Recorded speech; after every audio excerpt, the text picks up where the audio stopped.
How you doing, guys? Professor EDC with another BLADE-OSOPHY Sunday. Glad to be back. Glad to be here and to little by little recovering and getting better by day.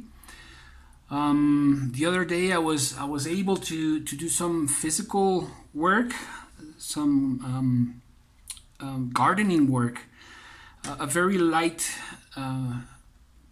activity, but I gotta take it one step at a time. I can't run before I walk, right? And I can't walk before I crawl. And so, but it feels so good to start doing activities and getting back energy and being able to breathe a little better day by day. And well, talking about that and pushing your limits, I wanted to take an excerpt from a book that I'm reading by the Japanese writer Yukio Mishima. And the book is called Spiritual Lessons for Young Samurai. And yes, I know some of you are going to say, Professor, but you're not that young. Yes, I know. But I'm not that old as well. Anyways, this excerpt is taken from another writing from 1716, between 1716 and 1735. It is a text about martial arts and written by Yusan Daidoji.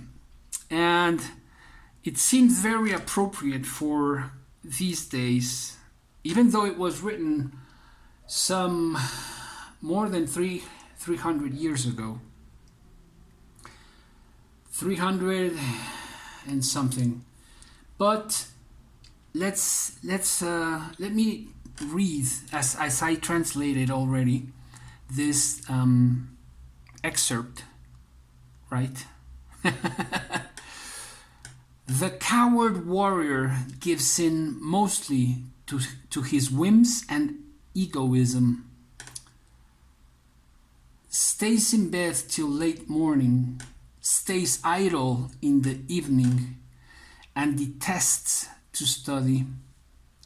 As to martial arts, now called sports, he exceeds in none, but instead is proud to be popular.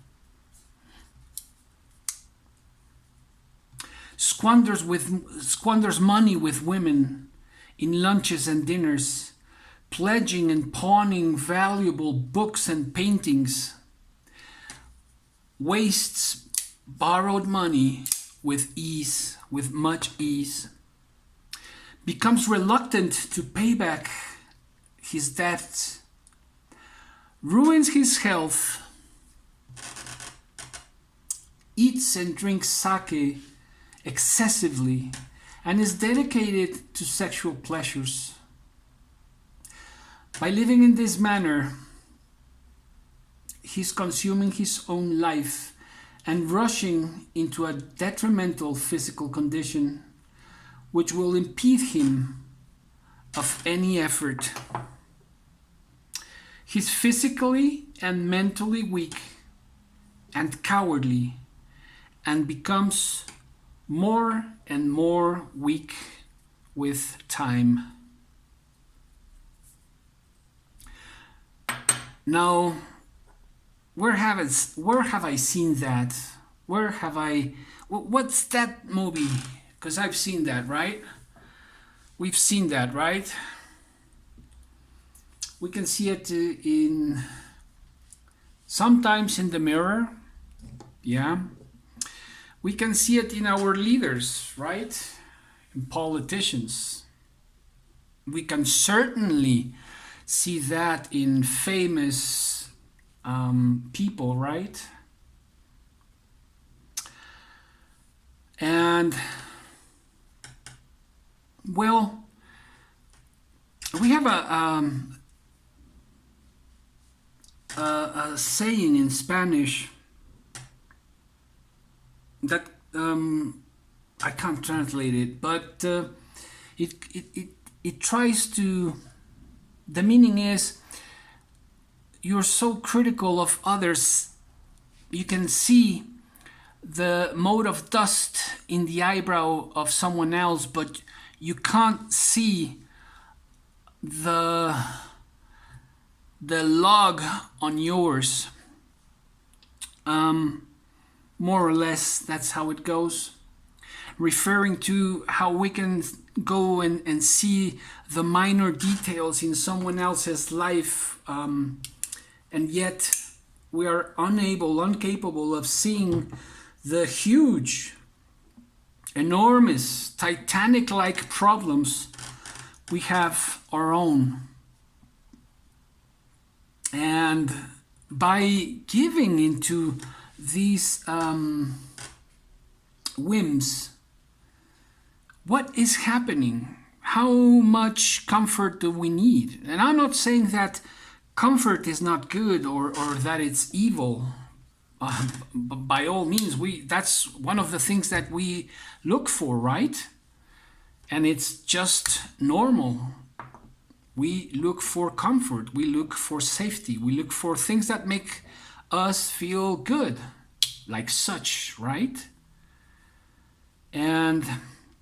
But I've asked myself this question many a times. How much is necessary? How much comfort is necessary? And I've seen this as well with children, because new parents nowadays, they try to give and that's wonderful, to give their children what they themselves didn't have.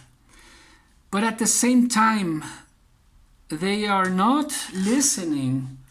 They're not paying attention to what their parents and grandparents have to say. And that's a waterfall, a river of wisdom and of experience that is coming from years and years and lives, entire lives, because some of the teachings that we receive from our parents, they received from their parents and their parents and their parents, and we go back, and that is a transmission of experience and of wisdom that we forget about or we reject. And this I have seen many times in young couples, in young parents, in modern parents,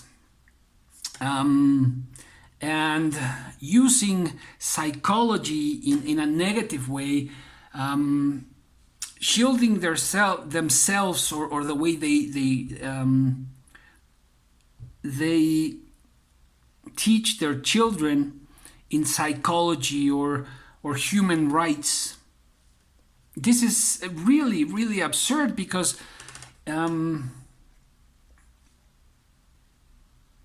evolution seems to be stopping, or even worse, sometimes it seems that like we are de-evolving or losing ourselves in what seems to be this nothingness of comfort and consumerism.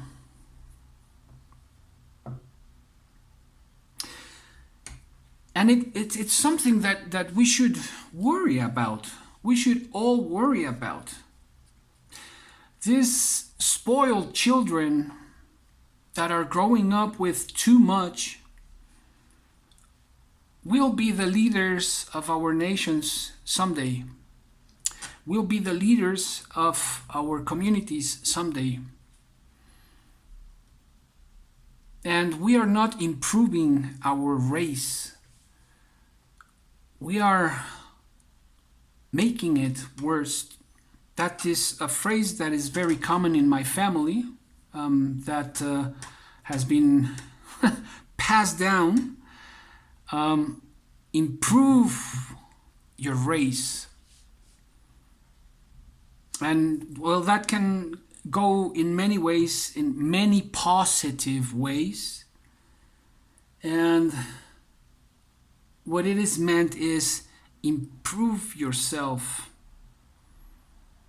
Improve, fight yourself. Fight against your weaknesses. Recognize them. Beat yourself. Don't worry about beating others. The biggest challenge is yourself. And when we see all these examples, these bad examples in TV, all this trash TV, all these trash people,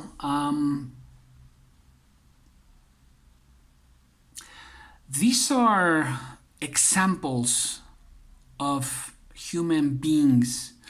And guess what? Who is consuming that information? Yes, we as adults are consuming it, but guess who else? And so, young and old and older are conforming this society. And it seems to be that the older are trying to remind the adults and the children that there are other ways. Just as Yukio Mishima tries to remind us in this book. That's why the title is Spiritual Lessons for Young Samurai.